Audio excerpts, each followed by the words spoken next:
నమస్కారం వార్తలకి స్వాగతం. ముందుగా ముఖ్యాంశాలు. శ్రీవారి సేవా టికెట్ల మీద, శ్రీవాణి టికెట్ల మీద, శ్రీవారి డిపాజిట్ల మీద కమిషన్లకు కక్కుర్తిపడి ఇంజనీరింగ్ పనులకు కేటాయించిన కోట్లాది రూపాయల మీద సిబిఐ సిఐడి ఎంక్వైరీ ప్రారంభమవుతుంది. దీనికి ధర్మారెడ్డి సిద్ధంగా ఉండాలి హెచ్చరించిన బీజేపీ నాయకులు నవీన్ కుమార్ రెడ్డి. ఘనంగా జరిగిన తాతయ్యగుంట గంగమ్మ 3వ మరుపొంగళ్ళ జాతర. వివిధ వేషధారణలతో ఆలయానికి విచ్చేసి అమ్మవారిని దర్శించుకున్న రాయలసీమ రంగస్థలి కళాకారులు. ఇక వార్తల్లోని వివరాలు. శ్రీ వెంకటేశ్వర స్వామి దగ్గర నుంచి తప్పించుకోవాలని ఏవి ధర్మారెడ్డి ఎన్నెన్నో ప్రయత్నాలు చేశారని, విదేశాలకు పారిపోవాలని ఎన్నెన్నో లేఖలు పెట్టుకున్నాడని, కానీ శ్రీవారి సొమ్ము రికవరీ కాకుండా నిన్ను ఎలా పంపిస్తాడని, అందుకే వెంకటేశ్వర స్వామి విదేశాలకు వెళ్లేందుకు అనుమతి ఇవ్వలేదని నీ లెటర్ రిజెక్ట్ చేయించాడని బీజేపీ నాయకులు నవీన్ కుమార్ రెడ్డి తెలిపారు. ఈ సందర్భంగా బీజేపీ నాయకులు నవీన్ కుమార్ రెడ్డి మాట్లాడుతూ కేవలం 7 రోజుల అనుమతి ఇచ్చి ఏపీ దాటి వెళ్లొద్దని అన్నారని పేర్కొన్నారు. అంటే నీ పని అయిపోయింది ధర్మారెడ్డి అని, అది కూడా ఎందుకు ఇచ్చారో తెలుసా? చంద్రబాబు నాయుడు ముఖ్యమంత్రిగా ప్రమాణ స్వీకారానికి ముందు స్వామివారి దర్శనానికి వస్తున్నారు కాబట్టి నీ ముఖం చూసేందుకు ఇష్టం లేక 7 రోజులు మాత్రమే నీకు విరామం ఇస్తున్నారని తెలిపారు. అక్రమంగా సంపాదించిన వెంకన్న సొమ్ము పైసాకు పైసా లెక్క చెప్తేనే నిన్ను వడ్డీ కాసులవాడు వదిలేస్తాడని పేర్కొన్నారు. ధర్మారెడ్డి తప్పించుకోవాలని ఎన్నెన్నో ప్రయత్నాలు చేశావు. దేశ విదేశాలకు వెళ్ళిపోవాలని చెప్పి లెటర్లు పెట్టుకున్నావు. కానీ వెంకటేశ్వర స్వామి పంపించలేదు, తప్పించుకోలేవు. ఈరోజే సీల్డ్ కవర్లో పంపించారు. ఏమని? ఏపీ జిఏడి జనరల్ అడ్మినిస్ట్రేషన్ అయ్యా ఐడిఎస్ అధికారి ధర్మారెడ్డి గారు, executive officer FAC 7 days casual leave sanctioned to leave the head quarters but should be available with in the state. బ్రహ్మాండంగా నువ్వు తప్పించుకోవాలంటే కుదరదు ధర్మారెడ్డి గారు. నీ పని అయిపోయింది. నువ్వు ఇక్కడ వడ్డీ కాసుల వాడికి మొత్తం వడ్డీతో సహా చెల్లించిన తర్వాతే నిన్ను ఇక్కడి నుంచి వెంకటేశ్వర స్వామి రిలీవ్ చేస్తాడు. ఏ ప్రభుత్వము నిన్ను రిలీవ్ చేయాల్సిన అవసరం లేదు. ఎందుకంటే పరమ పవిత్రమైనటువంటి శ్రీవారి సొమ్ముని మంచి నీళ్ళలాగా జగన్మోహన్ రెడ్డి నా జోబిలో ఉన్నాడని చెప్పని అధికార బలంతో, అహంకారంతో, అధికార దాహంతో తిరుమల శ్రీవారి ఆలయ పవిత్రతను మంట కలిపేశావు. ఈరోజు నీకు వెంకటేశ్వర స్వామి లీవ్ కూడా శాంక్షన్ చేయాల. 7 రోజులు క్యాజువల్ లీవ్ ఇచ్చాడు ఈ రాష్ట్రంలోనే ఉండమని చెప్పి. నీకు కూడా అది కూడా ఎందుకు ఇచ్చారో తెలుసా? రేపు చంద్రబాబు నాయుడు గారు ప్రమాణ స్వీకారానికి ముందు తిరుమల శ్రీవారి దర్శనానికి వస్తాడు. చంద్రబాబు నాయుడు గారు నీ ముఖం చూసేదానికి ఇష్టం లేక గౌరవంగా వారం రోజులు బయటకు వెళ్ళిపోమని చెప్పండి, వారం రోజుల తర్వాత అందుబాటులో ఉండమని చెప్పండి. మొత్తం సిబిఐ ఎంక్వైరీ, సిఐడి ఎంక్వైరీ అన్నీ కూడా శ్రీవారి సేవా టికెట్ల మీద, శ్రీవారి దర్శనాల మీద ఎన్ని వేల కోట్లు ఈరోజు నేషనల్ బ్యాంక్ నుంచి ప్రైవేట్ బ్యాంకులకి తరలించారు. ఎన్ని వందల కోట్లు ఈరోజు సివిల్ కాంట్రాక్టర్ల కోసం మీరు 10% కమిషన్కి శ్రీవారి వెంకటేశ్వర స్వామికి పంగనామాలు పెట్టారో ఇవన్నీ కూడా లెక్క తేల్చేదానికే వారం రోజులు మాత్రం నిన్ను ఊపిరి పీల్చుకోమని చెప్పి భగవంతుడే అవకాశం ఇచ్చాడు. వారం తర్వాత నువ్వు వచ్చావంటే అసలు గేమ్ ప్రారంభం అవుతుంది. ఇది అంతం కాదు ధర్మారెడ్డి, ఇది ఆరంభం మాత్రమే. కౌంట్ డౌన్ ప్రారంభమైంది.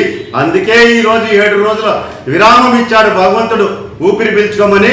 రా, మళ్ళా వెనక్కి వచ్చిన తర్వాత వెంకటేశ్వర స్వామి పాదాల కాడ మొత్తం పైసాకు పైసా లెక్క చెప్పేసి ఆయన సొమ్ము ఆయనకి చెల్లించేసి నిన్ను వదిలేస్తాడు. నువ్వు వెళ్ళిపో. ఓకేనా ధర్మారెడ్డి? ఓకే. తిరుపతి శ్రీ తాతయ్యగుంట గంగమ్మ 3వ మరుపొంగళ్ళ జాతర ఘనంగా జరిగింది. రాయలసీమ రంగస్థలి కళాకారులు వివిధ వేషధారణలతో ఆలయానికి విచ్చేసి అమ్మవారిని దర్శించుకుని మొక్కులు చెల్లించుకున్నారు. పాలేగాన్ని సంహరించిన తరువాత శ్రీ తాతయ్యగుంట గంగమ్మ తల్లి ఆగ్రహాన్ని శాంతింపజేయడానికి 5 మంగళవారాల పాటు ప్రజలు మరుపొంగళ్ల జాతర నిర్వహించడం ఆనవాయితీగా వస్తోంది. అందులో భాగంగా 3వ మంగళవారం ఉదయం సుప్రభాతంతో అమ్మవారిని మేల్కొల్పి పూజాది కార్యక్రమాలు శాస్త్రోక్తంగా నిర్వహించి అమ్మవారిని సర్వాంగ సుందరంగా అలంకరించి భక్తులకు దర్శన భాగ్యం కల్పించారు. ఈ సందర్భంగా ఎప్పటిలాగే రాయలసీమ రంగస్థలి చైర్మన్ గుండాల గోపీనాథ్ రెడ్డి ఆధ్వర్యంలో కళాకారులు వివిధ దేవతామూర్తుల వేషాలతో పాటు స్వతంత్ర సమర యోధుల వేషాలతో డప్పుల మోతల నడుమ నృత్యాలు చేసుకుంటూ అమ్మవారి ఆలయానికి చేరుకుని అమ్మవారిని దర్శించుకొని మొక్కులు చెల్లించుకున్నారు. ఈ సందర్భంగా గుండాల గోపీనాథ్ రెడ్డి మాట్లాడుతూ జాతర మొదలైన నాటి నుంచి 5 మంగళవారాల పాటు రాయలసీమ రంగస్థలి కళాకారులు తాతయ్యగుంట గంగమ్మ ప్రాశస్త్యాన్ని ప్రజలకు వివరిస్తూ వివిధ వేషధారణలతో అమ్మవారి ఆలయానికి విచ్చేసి దర్శించుకోవడం జరుగుతోందని ఇది తమకెంతో సంతోషాన్ని కలిగిస్తోందని వివరించారు. ఆలయ ఈవో మమత మాట్లాడుతూ హిందూ సంస్కృతిని సాంప్రదాయాన్ని పాటిస్తూ గంగమ్మ ఆలయ వైభవాన్ని ప్రజలకు వివరిస్తూ గంగ జాతరలో వేషాలకు ఉన్న ప్రాధాన్యతను కళ్లకు కడుతూ రాయలసీమ రంగస్థలి చైర్మన్ గుండాల గోపీనాథ్ రెడ్డి ఆధ్వర్యంలో కళాకారులు ప్రతి మంగళవారం అబ్బురపరిచే విధంగా వేషాలను వేసుకుని ఆలయానికి విచ్చేసి మొక్కులు చెల్లించుకోవడం అభినందనీయమని కొనియాడారు. వీరికి మరింత ప్రోత్సాహం ఇవ్వాలని భక్తులను కోరారు. ఈ సాంప్రదాయాన్ని మునుముందు కూడా కొనసాగించాలని సూచించారు. ఈ కార్యక్రమంలో కళాకారులు కెఎన్ రాజా, చంగారెడ్డి, కస్పా పద్మనాభం, జయసింహారెడ్డి, ఈశ్వర్ సాయి, ప్రసాద్, బ్రహ్మానందరెడ్డి, సుబ్రహ్మణ్యం రెడ్డి, రాజశేఖర్, గంగయ్య తదితరులు పాల్గొన్నారు. శ్రీ తాతయ్యగుంట గంగమ్మ దేవస్థానం తిరుపతి, శ్రీ రాయలసీమ రంగస్థలి కళాకార బృందం చైర్మన్ గారు గోపీనాథ్ గారి ఆధ్వర్యంలో అమ్మవారి గంగ జాతర సందర్భంగా ఈ మంగళవారాలు అమ్మవారి వారాలు జరుగుతున్నాయి. ఈ వారాల సందర్భంగా రంగస్థలి వాళ్ళు కళాకార బృందం మొత్తం వివిధ వేషధారులతో అమ్మవారిని దర్శించుకోవడం జరుగుతోంది. కళను ఈ విధంగా ప్రోత్సహిస్తూ ముందుకు సాగుతూ హిందూ సాంప్రదాయాన్ని పెంపొందించినందుకు చైర్మన్ గోపీనాథ్ గారికి మరియు కళాకార బృందాలందరికీ నా ధన్యవాదాలు తెలుపుకుంటున్నాను. జై గంగమ్మ తల్లి. జాతర తర్వాత ఈరోజు 3వ మంగళవారము రాయలసీమ రంగస్థలి కళాకారులు వివిధ పౌరాణిక వేషధారణలతో అమ్మవారిని దర్శించుకున్నాము. ఈరోజు తాతయ్యగుంట గంగమ్మ దేవస్థానం వారు అమ్మవారిని వివిధ రకాల పనులతో శోభాయానంగా అలంకరించి మాకు దర్శన భాగ్యం కల్పించారు. ఈవో గారికి అలాగే సిబ్బందికి ప్రత్యేక ధన్యవాదాలు తెలుపుతున్నాము. ఈ రాయలసీమ రంగస్థలి కళాకారులు ఈ జాతర తర్వాత 5 మంగళవారాలు కూడా ఈ మారిగా వివిధ పౌరాణిక వేషధారణలు అంటే కృష్ణుడు, రాముడు, అలాగే వెంకటేశ్వర స్వామి, ఈశ్వరుడు ఇలాంటి పౌరాణిక వేషధారణలు వేసుకుని వచ్చి అమ్మవారిని దర్శించుకుంటున్నాం. కారణం నేటి భావి తరాలకు, నేటి యువతకు స్ఫూర్తిదాయకంగా నిలవాలని, రాబో తరాల్లో కూడా ఈ సనాతన ధర్మాన్ని పాటించాలని వాళ్ళకి తెలియజేయాలనే ఉద్దేశంతోనే ఇలాంటి వేషధారణ వేస్తున్నాము. ఈ వేషధారణతో వచ్చి అమ్మవారిని దర్శించుకుంటే అమ్మవారి కరుణా కటాక్షాలు మనకు మెండుగా ఉంటాయి. అలాగే మనకు కాకుండా ప్రజలందరికీ కూడా ఈ అమ్మవారి దీవెనలతో మన తిరుపతి గ్రామ దేవత గంగమ్మ తల్లి ఆశీస్సులతో మన తిరుపతి ప్రజలే కాకుండా దేశం మొత్తం ప్రజలందరూ సుఖ సంతోషాలతో ఉండాలని, మన దేశ అభివృద్ధికి మనం అందరూ కీలకంగా ఉండాలని, అమ్మవారి ఆశీస్సులు మనకందరికి కలగాలని ప్రతి సంవత్సరము ఈ గంగ జాతర రోజు 5 మంగళవారాలు మేము వేస్తున్నాము. అమ్మవారి చల్లని దీవెనలు మనకందరికీ కలగాలని కోరుకుంటున్నాము. ఈ రోజు ఉదయం స్వామివారి నైవేద్య విరామ సమయంలో డొక్కా మాణిక్య వరప్రసాద్ కుటుంబ సభ్యులతో కలిసి స్వామివారి సేవలో పాల్గొన్నారు.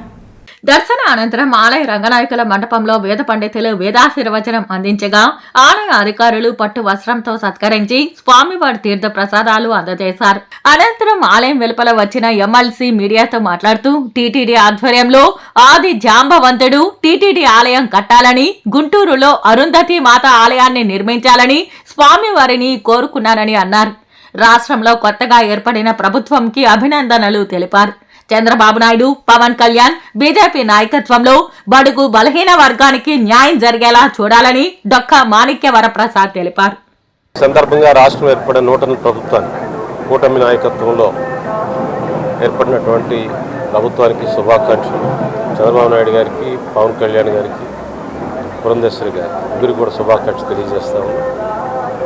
వాళ్ళ నాయకత్వంలో మంచి పరిపాలన రావాలని, అదేవిధంగా వర్గీకరణ సమస్య పరిష్కారమై సమాజంలో దళితులందరికీ, మాలా మాదిగా వివిధ వర్గాలందరికీ కూడా సమానంగా వారి వారి జనాభా ప్రాతిపదికన వారికి న్యాయం జరగాలనేది కూడా మా డిమాండ్. అది ఎన్నికల టైంలో కూడా మేమందరం సపోర్ట్ చేసాం. అది నెరవేరినందుకు వారికి ధన్యవాదాలు. అందువల్ల కొత్త ప్రభుత్వం రాష్ట్ర ప్రజల ఆకాంక్షలకు అనుగుణంగా ఎందుకు అంత మెజారిటీ ఇచ్చి ప్రజలు గెలిపించారో వాళ్ళ ఆకాంక్షలకు అనుగుణంగా నడవాలని, వాళ్ళ ఆకాంక్షలు నెరవేర్చాలని కూడా నేను కోరుతాను. అదే సందర్భంగా ప్రపంచంలో చాలా కుంభకోణాలు జరిగాయి. అలాంటి కుంభకోణాల్లో చెప్పుకోదగిన కుంభకోణం ఆంధ్రప్రదేశ్ రాష్ట్రంలో జరిగిన మద్యానికి సంబంధించిన కుంభకోణం, ఇరాక్ కుంభకోణం, సారా కుంభకోణం. ఆ కుంభకోణంపై సిబిఐ విచారణ జరపాలి. ప్రపంచంలో జరిగిన అతిపెద్ద కుంభకోణాలు అదొకటి. 1,00,000 కోట్ల కుంభకోణం జరిగిందనేది ప్రాథమిక అంచనా. సిబిఐ విచారణ జరగాలి. ఏదో కేజ్రీవాల్ ప్రభుత్వం ఒక 100 కోట్లు చేసిందని మొత్తం ముఖ్యమంత్రి సహా క్యాబినెట్ మంత్రులందరినీ సిబిఐ జైల్లో పెట్టింది. మరి మన రాష్ట్రంలో 1,00,000 కోట్ల కుంభకోణం జరిగితే దాని మీద ఇంతవరకు సిబిఐ విచారణ జరగలేదు. సిబిఐ విచారణ జరగాలి. దానిలో దోషులు శిక్షించాలి. ప్రజల ఆరోగ్యంతో చెలగాటవాడిన వాళ్ళందరినీ ఆ డబ్బును రికవర్ చేసి దాన్ని హెల్త్ ఖర్చు పెట్టాలి. హెల్త్ డిపార్ట్మెంట్ ఖర్చు పెట్టి ఎవరైతే ఆరోగ్యం కోల్పోయారో వాళ్ళకి కాంపెన్సేట్ చేయాలని చెప్పేది నా డిమాండ్. ప్రపంచంలో అతి తక్కువ కుంభకోణం ఒక కుంభకోణమైన రాష్ట్ర మద్య పాలసీ మీద విచారణ జరగాలి. తిరుమల శ్రీవారిని పలువురు ప్రముఖులు దర్శించుకుని మొక్కులు చెల్లించుకున్నారు. తిరుమల శ్రీవారిని ఈ రోజు ఉదయం వీఐపీ విరామ సమయంలో మాజీ ఇండియన్ క్రికెటర్ భరత్ తరుణ్, సినీ నటి ప్రియా ఆనంద్ వేరువేరుగా దర్శించుకున్నారు. వీరికి ఆలయ అధికారులు స్వాగతం పలికి దర్శన ఏర్పాట్లు చేశారు. దర్శనానంతరం రంగనాయకుల మండపంలో వేద పండితులు వేదాశీర్వచనం అందించగా టీటీడీ అధికారులు తీర్థ ప్రసాదాలు అందజేశారు. ఆలయం వెలుపల నటి ప్రియా ఆనంద్ మాట్లాడుతూ స్వామివారి దర్శనం జరగడం చాలా సంతోషంగా ఉందన్నారు. వెబ్ సిరీస్ చేస్తున్నానని తెలిపారు. నేను తెలుగులో ఒక వెబ్ సిరీస్ చేస్తున్నాను. ఇప్పటికి పేరు ఇంకా అఫీషియల్గా అనౌన్స్ చేయలేదు, but it's show for Disney Hotstar. So I'm really excited. Tirupati special ఏం కాదండి, ఆ దర్శనం దొరికింది speciality. So I'm very grateful. We had such a beautiful darshan this morning. Weather కూడా చాలా బాగుంది. నిన్న నైట్ నడిచి వచ్చాము. So yeah, I'm very blessed to be here. Thank you. వార్తలు ముగించే ముందు ముఖ్యాంశాలు మరోసారి. శ్రీవారి సేవా టికెట్ల మీద, శ్రీవారి టికెట్ల మీద, శ్రీవారి డిపాజిట్ల మీద కమిషన్లకు కక్కుర్తిపడి ఇంజనీరింగ్ పనులకు కేటాయించిన కోట్లాది రూపాయల మీద సిబిఐ సిఐడి ఎంక్వైరీ ప్రారంభమవుతుంది. దీనికి ధర్మారెడ్డి సిద్ధంగా ఉండాలి హెచ్చరించిన బీజేపీ నాయకులు నవీన్ కుమార్ రెడ్డి. ఘనంగా జరిగిన తాతయ్య గుంట గంగమ్మ 3వ మరుపొంగళ్ళ జాతర. వివిధ వేషధారణలతో ఆలయానికి విచ్చేసి అమ్మవారిని దర్శించుకున్న రాయలసీమ రంగస్థలి కళాకారులు.